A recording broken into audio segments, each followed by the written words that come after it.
My work in the past has often been quite small, and I've also been interested in things like conspiracy theories and also about contemporary events, past, present and future. So in a sense my work is about everything, which is kind of unusual, but that I can't help but being fascinated by everything that has been, has been and ever will be. So in some of my paintings there's, you've got a Māori prophet, you've got someone from the 16th century England combined with somebody from Africa.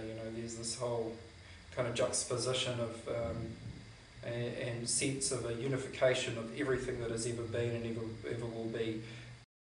I'm interested in exploring an imaginary world or other worlds that may exist beyond this one. And so there's a sort of a sense of faith behind those works. There's a sense of what I believe is actually real in other dimensions that is not necessarily what is real in this dimension. So I want to express sort of the feelings that I have about these other places, and my desire is to kind of express a window into these different worlds, so the viewer can kind of almost lose themselves from the one that they're in, and when they look at the actual these paintings, they can sort of feel that they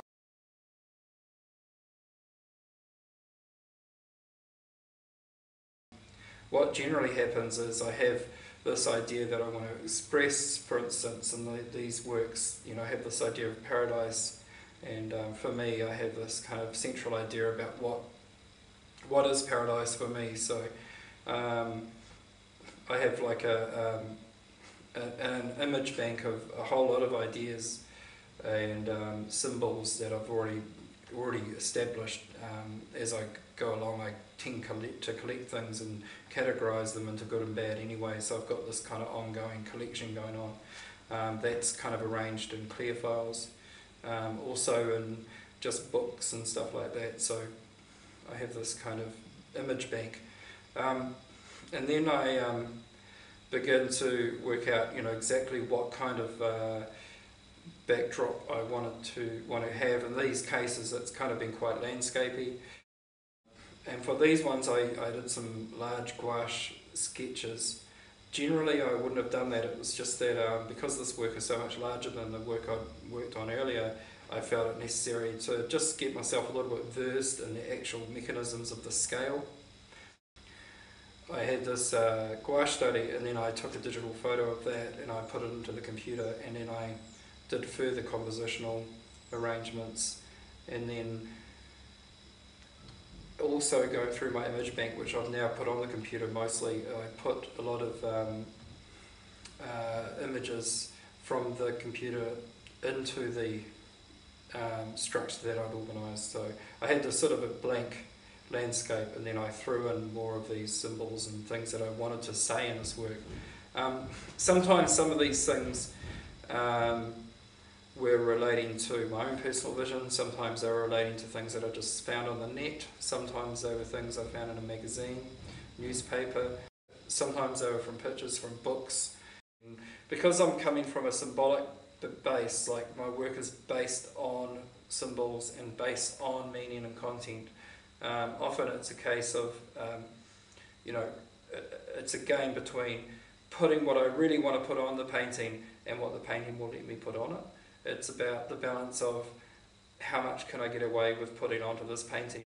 The painting entitled Ashert and the Angel of Cubism, Time Travelling Back to the Permian Era, was about a series of work that I did involving myself as this kind of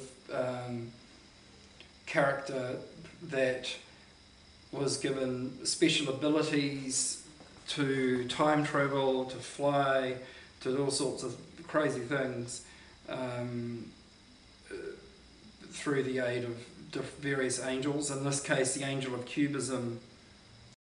So with this work it's about the Angel of Cubism. For me, I spent about 8 years involved with cubism on my own and as an artist on the dole at home, just going over and over, futurism, cubism, just painting and painting.